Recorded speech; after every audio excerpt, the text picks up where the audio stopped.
Hola, muy buenas a todos, bienvenidos a mi canal, mi nombre es Aracne y vamos a alucinar juntos. En el vídeo de hoy os traigo un asesino en serie, pero esta vez un asesino en serie español. Además, tengo que decir que este asesino en serie está actualmente en libertad, salió en libertad el 22 de julio, 22 o 23 de julio del año 2023, o sea, hace un poquito. Y es Joaquín Ferrandiz Ventura, más conocido como Chimo, y también más conocido por su apelativo que le puso en alguna prensa como el Ted Bundy español. Y es que sus métodos o los métodos que usaba para atraer a sus víctimas, que fueron 5 por cierto, fueron bastante parecidas a las víctimas que usó Ted Bundy, ¿no? Con artimañas, engaños y demás.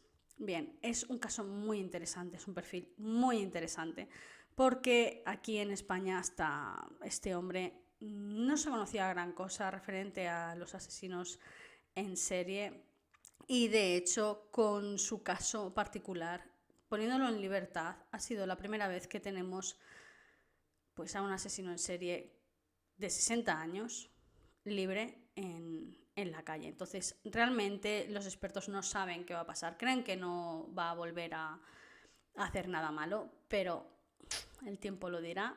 Eso solo lo sabe él realmente. Y es un poco un experimento. Un experimento que, sinceramente, espero que salga bien. Pero ya os digo que tenerlo de vecino no tiene que ser plato de buen gusto. Bueno, no me voy a enrollar más, vamos a ir directamente con el vídeo.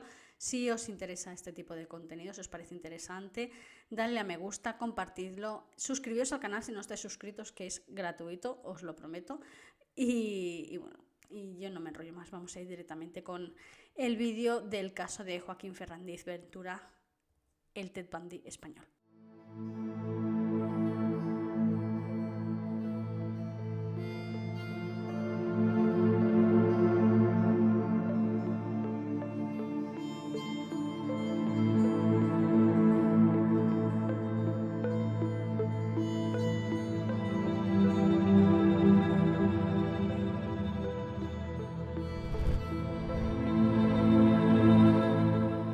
Bien, nos tenemos que trasladar al 9 de diciembre de 1963, que es cuando nace Joaquín Ferrandiz Ventura en Valencia, aunque posteriormente se trasladarían a la ciudad de Castellón. Bien, su familia no fue una familia feliz por las discusiones que se producían en casa referente a las posibles o evidentes infidelidades por parte del padre, y es que era un marino mercante, como pasaba tanto tiempo fuera de casa y pasaba por tantos puertos, pues lo que se suele decir, ¿no? Un amante en cada puerto. Además, este hombre también bebía, consumía muchísimo alcohol y la situación pues era bastante tensa y bastante difícil en casa. Además, también hay que añadir que este hombre falleció en 1980 y entonces Ferrandiz, con tan solo 17 años, tuvo que ponerse a trabajar para aportar algo de dinero en el hogar porque las cosas no andaban muy bien y se tuvo que ver obligado a ponerse a trabajar desde muy temprana edad, ¿no?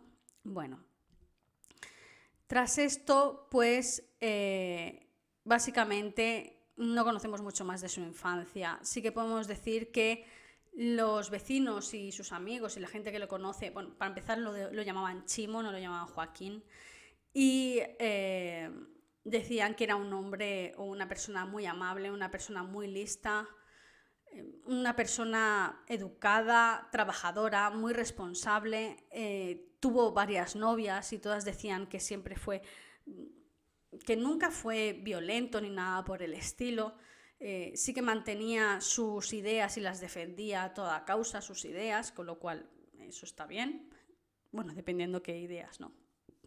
La cosa es que, como la inmensa mayoría de asesinos en serie, Joaquín o Chimo, le voy a llamar Joaquín porque yo no tengo confianza con él ni ganas, no comenzó asesinando directamente, sino que empezó acosando a mujeres desconocidas hasta hallar el momento propicio para asaltarlas por la calle y así abusar de ellas. Y es cuando nos situamos en 1989, que por desgracia pues lo consiguió por primera vez. Era el 26 de julio de 1989 y él tenía 25 años y conducía por una ciudad en busca de una víctima perfecta a la que agredir sexualmente. A esto los expertos lo denominan como fase de pesca. Con su coche arrolló intencionadamente a una joven, María José, que conducía con su motocicleta. Y esto provocó un accidente de tráfico con la joven.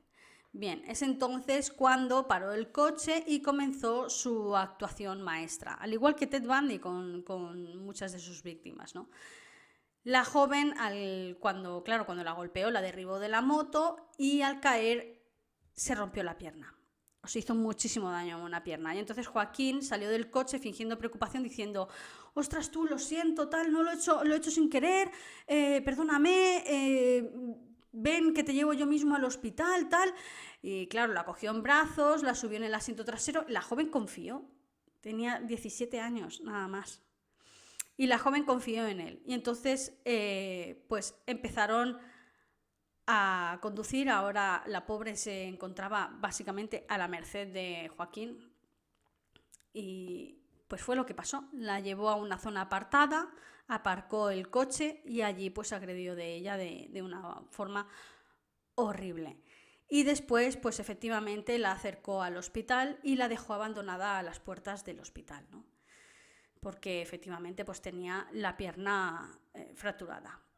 Esta muchacha tan joven decidió denunciar esta agresión, además ya estaba en el hospital, así que le vino de perlas, por decirlo de alguna manera, logró denunciarlo, lograron identificarlo, que es importante, y lo condenaron a 14 años de prisión.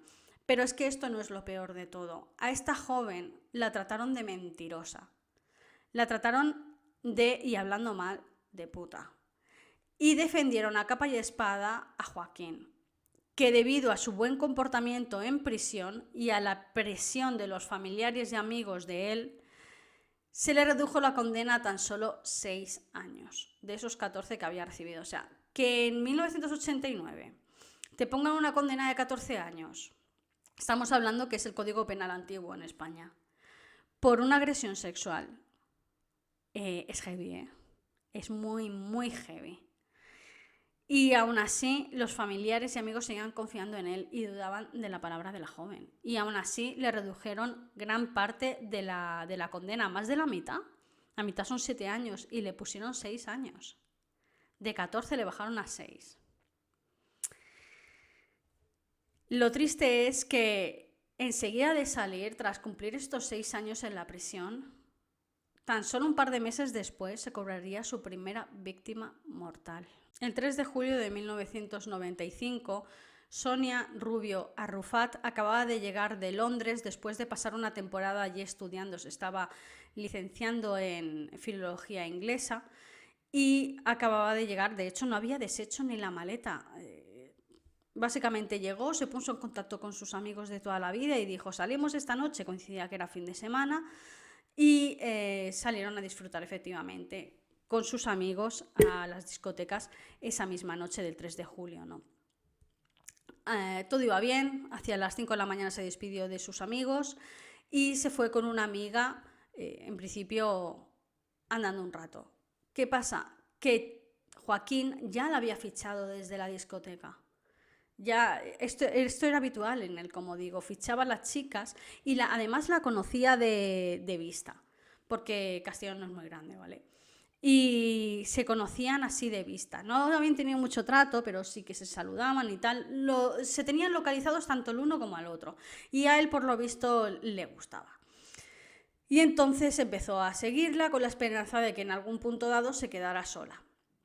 Y efectivamente, se despidió de su amiga a una esquina y cada una fue por su lado. La cosa es que no se sabe exactamente cómo sería ese encontronazo entre él y Sonia, pero en principio seguramente él se ofreció para llevarla a casa, para acercarla a casa, y como, repito, no era una figura completamente desconocida para ella, no era una persona completamente desconocida para ella, le conocía de vista, le conocía de que a lo mejor tenían amistades en común incluso, accedió a subirse a ese coche esa noche. Y desgraciadamente esa fue la última vez que nadie vio con vida a Sonia. Su desaparición causó un enorme revuelo en Castellón, bueno, en Castellón y en España. La prensa se centró muchísimo en su caso y llegó a nivel nacional. lo que viene siendo en las noticias y todo, ¿no? Se movilizó todo el mundo, estamos hablando de batidas de búsqueda, de vecinos, carteles, perros, en fin, de todo. Su caso en la prensa, como digo, se cubrió a nivel nacional y se realizaron multitud de concentraciones y manifestaciones para encontrar a Sonia, en contra también de lo que viene siendo la violencia contra las mujeres, porque en los años 90 era algo brutal. Y bueno, aún así, debido a estas búsquedas, no se encontró su cuerpo. Finalmente, tras 5 meses, se encontró su cuerpo, fue hallado en una zona boscosa de manera fortuita por parte de un campesino y la encontraron con un cubo en la cabeza y entre unos arbustos. Se cree que la colocaron de esa manera, pues que la colocó de esa manera para ocultar su cuerpo con las pocas cosas que podría encontrar en ese momento, ¿no? Ella fue estrangulada, estaba desnuda, maniatada, con su propia ropa interior amordazada y sus bragas se encontraron dentro de su boca, a modo de mordaza. Dato muy, muy importante, quedaos con este dato, y es que tenía una cinta aislante de 18 milímetros alrededor de la boca. Quedaos con este dato de la cinta aislante porque volverá a salir y además fue clave en esta investigación. En algunos sitios han mencionado que Sonia fue abusada, en otros sitios dicen que no, que él no volvió a abusar de ninguna víctima o que abusó tan solo de Sonia. Según tengo entendido, abusó tan solo de Sonia, de las otras víctimas no llegó a abusar, aunque él mantuvo posteriormente que fue una relación consensuada. No te lo crees ni tú. Pero bueno. Pasamos después del horrible caso de Sonia a principios de 1996. Se encuentran con el cuerpo cadavérico de otra mujer que apareció en una zona pantanosa. Estaba embarrada, llena de vegetación, esta zona era de muy difícil acceso y también se encontró de manera fortuita. Nadie había denunciado ninguna desaparición. Y lo curioso de esto es que mientras estaban realizando las labores pues, de investigación allí en la escena del crimen donde estaba el cuerpo, sabéis que hacen pues barridas para encontrar cualquier cosa, es lógico.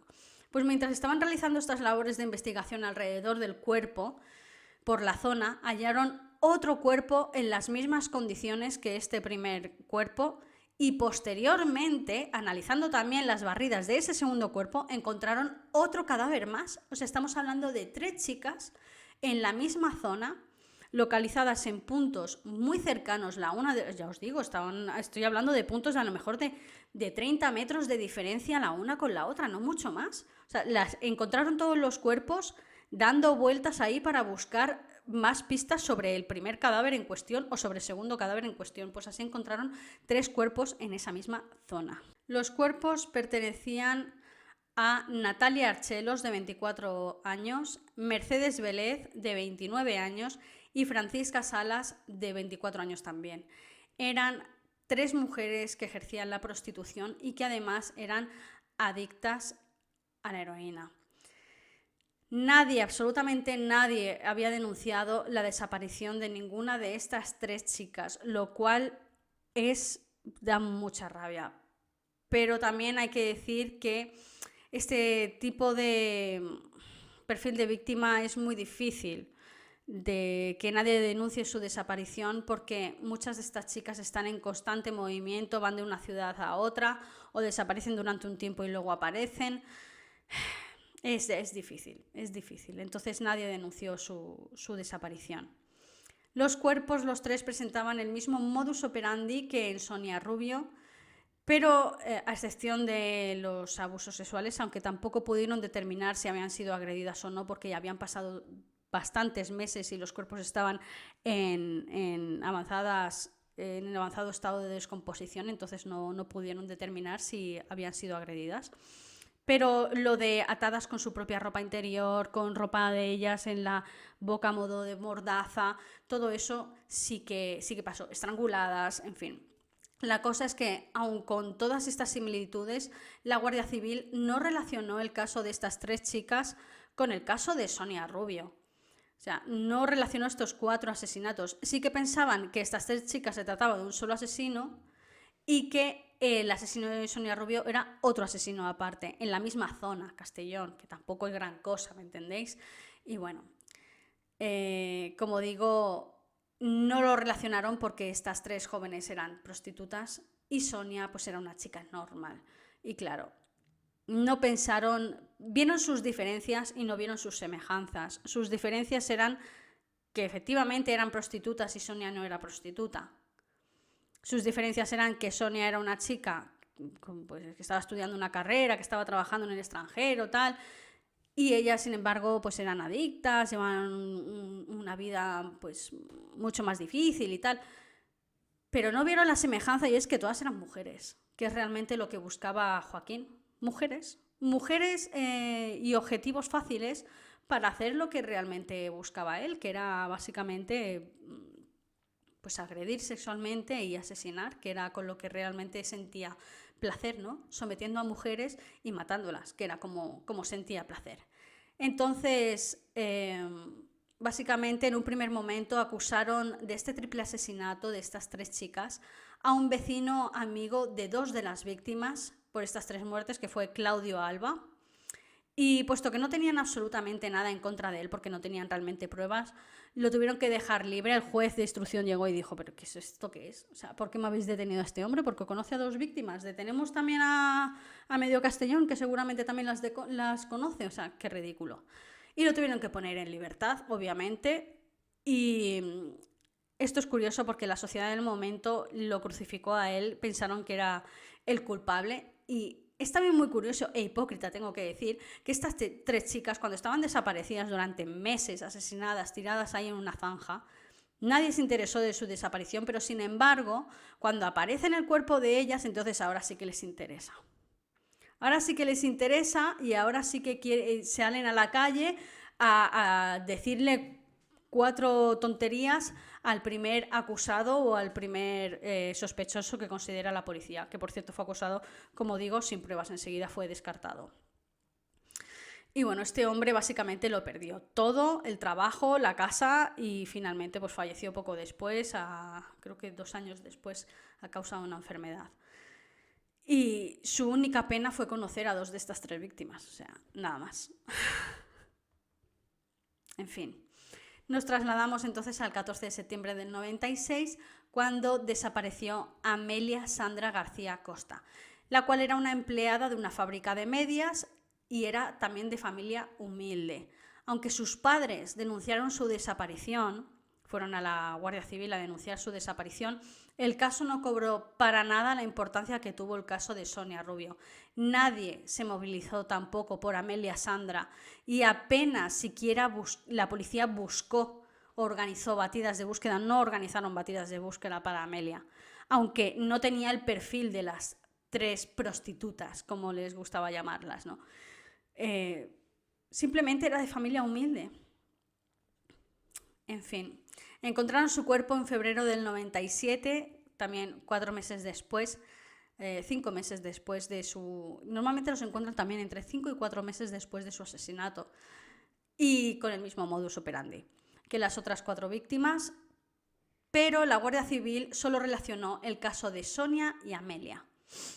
Otra vez, el caso de las 3 chicas del pantano estaba aparte, no lo consideraban como el mismo asesino. Ellos pensaban que, vale, hay un asesino que ha matado a Sonia y Amelia y hay otro asesino que ha matado a las 3 chicas del pantano. O sea, estaban que no sabían realmente cómo llevar este asunto, aunque todas presentaban el mismo modus operandi. Sin embargo, tuvieron que llamar a la UCO para que tomara las riendas de la investigación. Es decir, que la UCO era muy nueva en este momento, la Unidad Central Operativa. Era muy novedosa en 1997 y aún así, desde un primer momento, nada más llegar y hacerse con el mando del caso, de la investigación, vio enseguida la relación entre las 5 víctimas y además atribuyeron los asesinatos a tan solo un solo sujeto. Dijo, señores, tenemos un asesino en serie en la zona de Castellón. Ahora solo falta encontrarlo y bueno, para eso llamaron al que es considerado como el mejor perfilador criminal que hay en España, incluso actualmente, ¿no? Es el otro que Vicente Garrido, que es una eminencia dentro del campo de la perfilación criminal. Es psicólogo forense y criminólogo e hizo algo muy novedoso en España en aquel entonces, aunque en Estados Unidos llevaban ya décadas aplicando esta técnica. Él básicamente elaboró un perfil criminal del asesino basándose en las pruebas que tenían. Garrido describió al asesino como un hombre de unos 30-35 años de edad más o menos, muy bien integrado dentro de la sociedad, con trabajo estable, pues solo asesinaba los fines de semana, que era más o menos cuando se dio las desapariciones de las chicas, muy organizado y que seguramente ya tendría antecedentes de índole sexual. Dio en el clavo con todo, con absolutamente todo. Garrido entonces aconsejó a los compañeros de la UCO que buscaran exconvictos con antecedentes sexuales de la zona de Castellón y obtuvieron unos 2000 nombres. Dios mío, qué miedo. 2000 nombres de personas con antecedentes de índole sexual solo en la zona de Castellón. Es que es para echarse las manos a la cabeza. ¿Qué les pasa a los hombres? Es que es increíble. Bueno, por supuesto, el nombre de Joaquín estaba dentro de esa lista, pero claro, él es un nombre dentro de esos más de 2000 nombres. Entonces, esto les iba a llevar mucho tiempo, así que aplicaron otra técnica también novedosa, en España al menos, que fue el análisis cartográfico criminal de David Kanter, que es un psicólogo arquitectónico que elaboró la teoría del círculo. ¿En qué se basa esto? Bueno, pues esta teoría es capaz de triangular la zona en la que podría residir o estar mucho tiempo el sospechoso, por ejemplo, trabajando, basándose en las ubicaciones de sus víctimas. Se ponen las ubicaciones de las víctimas, se hace como un radio alrededor y lo que hay en el centro, pues magia. Aquí seguramente es donde reside el asesino o donde trabaja o donde pasa gran parte de su tiempo el asesino. Entonces, es así como redujeron el lugar de búsqueda simplemente a la ciudad de Castellón. Pero hubo un evento muy importante que ocurrió justo en ese mismo momento que situó definitivamente en el ojo de la policía a Joaquín. Atención. A principios de 1998, Joaquín volvió a atacar. Golpeó a una joven en plena calle hasta dejarla semi-inconsciente y la introdujo por la fuerza en la parte trasera de su coche. ¿Qué pasa? Que durante el forcejeo, aunque la había dejado semi-inconsciente, esta joven empezó a gritar, a pedir auxilio y tal, y se defendió hasta que alertó a 2 vecinos de la zona que salieron escopetados de su casa y le recriminaron este comportamiento a Joaquín. Joaquín, en su defensa, dijo literalmente: no, es que es mi novia y me ha puesto los cuernos. ¿Es tu novia? Te pone los cuernos y la dejas inconsciente y la subes por la fuerza en tu coche. ¿Hola? Claro, ellos no se lo tragaron y mientras empezaron a discutir con él, o aunque se lo tragaron y dijeron es que esto no es normal, tal, empezaron a discutir, la joven recobró el sentido, salió del coche y echó a correr por patas. Entonces, afortunadamente, esta joven se salvó, porque que no os quepa duda que habría sido otra víctima más de Joaquín, sin lugar a dudas, otra víctima mortal más, y consiguió denunciar estos hechos. Interrogaron a Joaquín y él se defendió diciendo que fue todo un malentendido, básicamente. Pero claro, la policía vio que no, que ahí había gato encerrado, así que le pusieron seguimiento. Un juez pues otorgó la orden de ponerle seguimiento durante varias semanas. Y es entonces cuando literalmente lo atraparon con las manos en la masa. La policía llevaba siguiéndole, la UCO llevaba siguiéndole durante varias semanas, ya estaban hartos. Veían que no pasaba nada, él iba al trabajo, salía, llevaba una vida normal, luego salía con los amigos y sí que es verdad que veían cierto comportamiento obsesivo, que era cuando salía con sus amigos en las discotecas, hacia las 3 de la mañana, lo que hacía era despedirse de sus amigos y decir: estoy cansado, tal, me voy a casa. Y entonces se montaba en su coche y empezaba a dar vueltas por la ciudad, buscando chicas. Y daba vueltas. Y cuando veía a una chica la empezaba a seguir a cierta distancia. Entonces, imagínate tú como guardia civil o como policía, ver esta estampa y decir, ¿qué narices está haciendo este loco? O sea, ¿por qué hace esto? Esto lo hacía siempre que salía de fiesta. Sus amigos no sabían absolutamente nada. Él decía, me voy a casa. Y cogía el coche y se iba a dar vueltas y vueltas hasta que veía a unas chavalas y empezaba a seguirlas. En fin, una noche de estas iba siguiendo a una joven con el coche. O sea, iba siguiendo a la joven que a su vez iba conduciendo ella en su coche, ¿vale? La persiguió hasta un parking de una discoteca. Ella entró dentro del local a comprar tabaco y Joaquín esperó en el parking, sin saber si iba a tardar mucho o poco. Esperó en el parking. Entonces es cuando se acercó al coche de su víctima potencial, se arrodilló delante de la rueda. Claro, la policía perdió el contacto visual con él. Sabían que estaba arrodillado, pero no sabían si estaba atándose los cordones o qué narices estaba haciendo. La cosa es que lo que estaba haciendo Joaquín era manipulando su rueda, quitándole el taponcito del aire de la rueda del coche.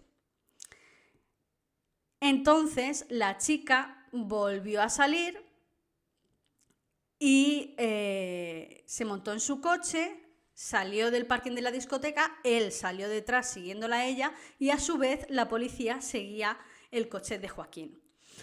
¿Qué pasa? Que a 500 metros en la primera rotonda la chica perdió el control del coche, volcó, dio un par de vueltas de campana, tuvo un accidente básicamente. Joaquín paró el coche, se bajó corriendo y quería hacer la misma táctica que hizo con la primera chica a la que abusó, la de la moto. Y entonces se acercó a ella, la cogió en brazos y dijo, no os preocupéis, que yo la llevo al hospital, tal. Entonces, claro, los policías bajaron, se tuvieron que identificar y dijeron, no te preocupes tú, que ya la llevamos nosotros. Entonces, en ese momento no tuvo más remedio que dejarla y en ese momento pues no pudieron imputarle nada porque había sido un accidente, no tenían pruebas de nada realmente. Él se fue a su casa y no pudieron hacer nada, ¿no? La cosa es que tras esto, el juez sí que les dio una orden para registrar la casa, ya que había bastantes indicios de que había hecho algo al coche o había manipulado de alguna manera ese coche para que ella tuviera el accidente, era un canteo, ¿vale? Entonces el juez les dio la orden y entraron en casa de Joaquín, estaba todo inmaculado, era una persona muy ordenada realmente, y encontraron en un cenicero, que no usaba como cenicero, simplemente típico cenicero que dejas ahí un par de monedas y tonterías, un par de llaves, encontraron el taponcito de la rueda del coche de esta chica. O sea, él se lo había metido en el bolsillo y luego se lo había llevado a su casa. Que no sé si lo hizo por costumbre, por manía, o lo hizo por tener un trofeo. No se sabe realmente, ¿no? La cosa es que encontraron ahí el taponcito. Pero también lo que hallaron en su casa fue el rollo de cinta adhesiva con la que le puso alrededor a Sonia, en el cuerpo de Sonia. ¿Y por qué es tan específico esto? ¿Por qué es tan importante este hallazgo de la cinta adhesiva? Dices, pues una cinta adhesiva la puede tener cualquiera. Bien, mira, yo tengo aquí una cinta adhesiva, ¿vale? Era una cinta adhesiva como esta, más o menos. Estas son cintas adhesivas bastante gordas. Lo que él hizo, que en muchas zonas dicen que realmente fue una cinta adhesiva extranjera, porque la policía buscó empresas españolas de cintas adhesivas, pero en realidad no solo buscó empresas españolas con la medida de los 18 milímetros, recordad que tenía 18 milímetros de medida la cinta adhesiva, sino que buscó por todos lados. Y no encontró ninguna fábrica que fabricara cintas adhesivas de 18 milímetros. Lo digo porque en muchos sitios dicen que esto es porque la cinta adhesiva era de su padre, que era marinero mercante y la había traído de Portugal o no sé qué rollo. No, lo cierto es, y esto lo he escuchado en boca del que llevó la investigación de la UCO, era una cinta adhesiva de estas gordas, ¿vale? Que la recortó por la mitad, ¿vale? Por aquí por la mitad, tiqui, tiqui, tiqui, para tener dos cintas adhesivas. Entonces, cada parte de estas medía una medida diferente. 1,8, o sea, eran 118 milímetros, 1,1 centímetro, 18, ¿vale? Porque si eran 118 milímetros, pues es 1 centímetro y poco. Entonces, ese era el asunto, que básicamente lo pillaron por rácano, por cortar una cinta en dos y así tener dos cintas adhesivas y tener, pues, que le duraran más, ¿no? Y cuando encontraron esto, salieron con la cinta diciendo, bien, lo tenemos, tal. Y él, claro, él estaba presente durante el registro de su domicilio con su abogado y miró al abogado y le dijo, ¿que me tienen por una cinta adhesiva? ¿De qué va esto? ¿Es una broma? Y no era ninguna broma, porque esa cinta adhesiva luego se demostró que efectivamente fue la usada en el caso de Sonia Rubio. Y gracias a demostrar esto, pues pudieron demostrar que sí, que fue él, en el caso de Sonia Rubio, que fue el primer caso que él, pues, dijo que había sido él. Luego, entonces, lo relacionaron con el último caso, con el caso de Amelia, y entonces también terminó admitiendo que también había sido él. Pero seguía negando los 3 casos de las 3 chicas halladas en el pantano. Que, por cierto, Mercedes había sido novia de su hermano tiempo atrás. Es que es increíble. O sea, la conocía, fue su cuñada tiempo atrás, unos años atrás. Y luego contrató sus servicios. ¡Iu! En fin, la conocía personalmente. Mató a la exnovia de su hermano. Bueno, la cuestión es que poco a poco, apretándole los tornillos, terminó confesando todos los asesinatos, los 5 asesinatos, y finalmente en noviembre de 1999 fue condenado a 69 años de prisión por los 5 asesinatos. Pero, claro, el máximo de condena que se podía cumplir entonces, tener en cuenta que no existía la pena permanente revisable, esta se aprobó en 2015, pues fue de 25 años. El 22 de julio de 2023, es decir, anteayer, salió en libertad con 59 años. Los expertos realmente no saben qué esperar de él, ya que se trata de un perfil psicópata asesino, o sea, tal cual. Entonces, siempre de la cárcel, él siempre ha negado, por ejemplo, el participar en los programas de reinserción que hay. Mira que ha tenido tiempo para participar en alguno, pues ha negado participar en todos.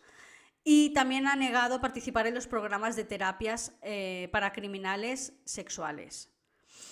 Cuando hay criminales pues, relacionados con abusos sexuales y todo esto, los meten en terapias, obviamente, con todo lo que se necesite, porque en España lo que se contempla en la cárcel se contempla como centros de reinserción. Entonces, hay un montón de terapias y un montón de programas para contemplar la reinserción de estos reos. Pues Joaquín lo rechazó absolutamente todo. O sea, tienes tiempo de sobra. ¿Por qué rechazas esto? ¿Por qué no te interesa reinsertarte? Actualmente tengo entendido de que está residiendo en Valdepeñas, en Castilla-La Mancha, y es muy curioso, en una casa de acogida de la iglesia, por cierto, y es muy curioso porque cuando salió estaba la prensa, no mucha prensa, es decir, su salida de la cárcel, teniendo en cuenta de que es el primer asesino en serie en España que es puesto en libertad y que no saben qué va a pasar y que tan solo tiene 60 años. Es muy curioso porque cuando salió le preguntaron, ¿vas a pedir perdón a tus víctimas, tal, no sé qué? Y él dijo, no voy a ir a Castellón por respeto a mis víctimas. O sea, ya salió mintiendo, porque tiene absolutamente prohibido de acercarse a la zona de Castellón por orden judicial en al menos otros 10 años más. Y salió diciendo que no se iba a acercar a la zona de Castellón por respeto a las víctimas. O sea, ya salió mintiendo. ¿A Castellón? No voy a volver nunca, por respeto a las víctimas. A pedir perdón a las que voy al extranjero para no molestar a nadie y ya. ¿Ha pedido perdón a las familias de las víctimas? ¿Estudia? ¿Dónde estaba el extranjero? Fuera de España. ¿A dónde? ¿A qué lugar? ¿Pides perdón a la víctima por ir? Ya lo viste. ¿Se arrepiente lo que ha hecho?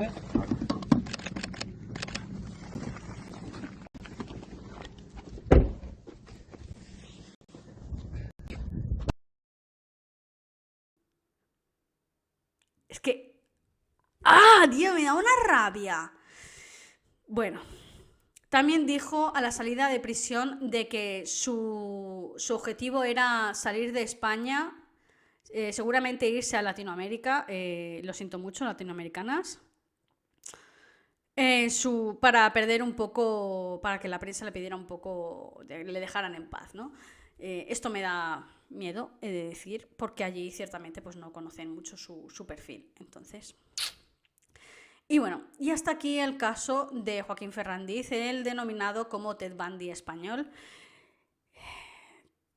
Lo que viene ahora es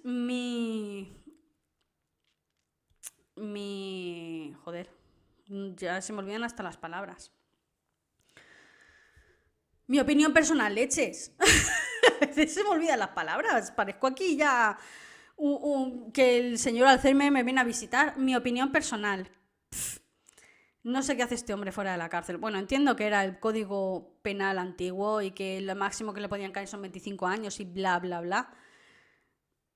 Los expertos, como por ejemplo Vicente Garrido, determinan que no cree que vuelva a atacar porque sus impulsos sexuales, con el paso de los años, él tiene ahora 60, Joaquín, van reduciéndose, van disminuyendo. Ya no es un chaval de 30, 35 años que tiene ciertos impulsos sexuales, ¿no? Y que con el paso de los años se han visto disminuidos. Pero no hay que olvidar que este hombre ha pasado 25 años en la cárcel, sin tocar a una mujer. Bueno, mentira, ha tenido vis a vis con alguna novia y bristofilia. Pero ya me entendéis, que no. Y no sé qué esperar. Yo he visto muchos asesinos en serie actuar después de los 60 años. BTK seguía actuando con bastante edad. Entonces, no tengo buenas esperanzas puestas en él. Si tuviera que apostar, apostaría un 70-30. 70 que sí lo vuelve a hacer o lo intenta y 30% que no. Espero sinceramente que no. Vecinas de Valdepeñas, si estáis viendo a alguien esto, habéis visto las fotos en este vídeo, por favor, cuidaos. O sea, no os relacionéis con él, no le dirijáis la palabra, intentad no ir solas y si le veis, dad media vuelta, no os crucéis con él. Básicamente, es que no quiero ser alarmista, pero tampoco... cuidaos, básicamente cuidaos. O sea, ya está, es lo que nos toca vivir y es lo que hay. Hay un hombre asesino en serie suelto, sin más, y es lo que nos toca vivir. Entonces, a cualquier mujer joven que se cruce con él, pues que se cuide, básicamente. Es que no puedo decir más. ¿Qué voy a decir? No, pues no pasa nada. O sí pasa. O sí pasa. Y sí pasa. Es que no me gusta esta idea. He de decir que con el Código Penal actual, con el de 2015, cuando se aprobó la pena permanente revisable, Joaquín Ferrandiz se hubiera comido una pena permanente revisable. Pero también es verdad que tras haber cumplido 25 a 30 años, su caso se pondría otra vez a revisión y podría incluso conseguir la libertad condicional con 25 o 30 años. Es el periodo de 25 a 30 años, ¿vale? Y si no la aprobaban, pues volvería otra vez a la cárcel y a los 5 años podría otra vez volver a solicitar lo que viene siendo una revisión del caso de nuevo y tal. Y así hasta que se la aprobaran o así hasta que se muriera de viejo en la cárcel, una de dos. Y bueno, y esta es mi opinión personal. No me gusta que esté suelto. No me fío de él. Salió ya mintiendo, diciendo que no se acercaría a Castellón por respeto a las víctimas, lo cual es mentira. No se puede acercar a Castellón por orden judicial. Tiene una orden de alejamiento por parte de la ciudad de Castellón, literalmente. Y ya salió mintiendo. Y también salió diciendo que quería trasladarse a Latinoamérica. Y que había pedido perdón a familiares de las víctimas. Es que es un mentiroso. ¿Qué haces con este hombre? Este hombre no puede integrarse. Tiene 60 años. ¿Dónde va a trabajar? ¿Quién le va a ofrecer trabajo? No sé. En fin. Contadme qué os parece, qué os ha parecido este caso. Supongo que ya lo conocíais o, bueno, o no, o a lo mejor no. No se le cubrió mucho, he de decir que no se cubrió mucho su salida de la cárcel. Sí que había unos pocos medios en la puerta, no voy a mentir, pero tampoco era nada exagerado. Estoy hablando a lo mejor de 3, 4 medios que le preguntaron así, ¿qué tenéis pensado hacer tal, no sé qué? Y él salió y se metió en un coche y se fue. Y dijo lo de, no me voy a acercar a Castellón porque, por respeto a las víctimas. Anda, mentiroso. Y bueno, poco más. Pero contaron la noticia como los 2 días siguientes de que estaba suelto Joaquín Ferrandiz, que bla, bla, y punto. Y ya está. No mencionaron absolutamente nada más. Y ya está. Y bueno, ¿y qué opináis de esto? ¿Conocíais a este asesino? ¿No lo conocíais? ¿Tenéis más datos al respecto? ¿Qué os parece que haya sido puesto en libertad tras 25 años en rejas? ¿Pensáis que es capaz de controlarse debido a que su libido sexual se ha visto reducida al cumplir años y que ahora con 60 no tendrá tantas ganas de asaltar a jovencitas? ¿O creéis que sí, que sale con más fuerza después de tanto tiempo encerrado? Decidme cositas, ¿qué opináis? Y bueno, hasta aquí el vídeo, ahora sí que sí, de Joaquín Ferrandiz, el denominado como Ted Bundy español. Si os ha parecido interesante, por favor, dadle a me gusta, compartidlo, comentad algo aquí abajito porque ayudáis con el algoritmo de YouTube. Suscribíos si no estáis suscritos, que es completamente gratuito. Y subo un vídeo 2 veces por semana, los domingos y los miércoles, si YouTube no me castiga y me los pone a revisión más tiempo. Y bueno, yo sin más me despido, hasta la próxima. Adiós.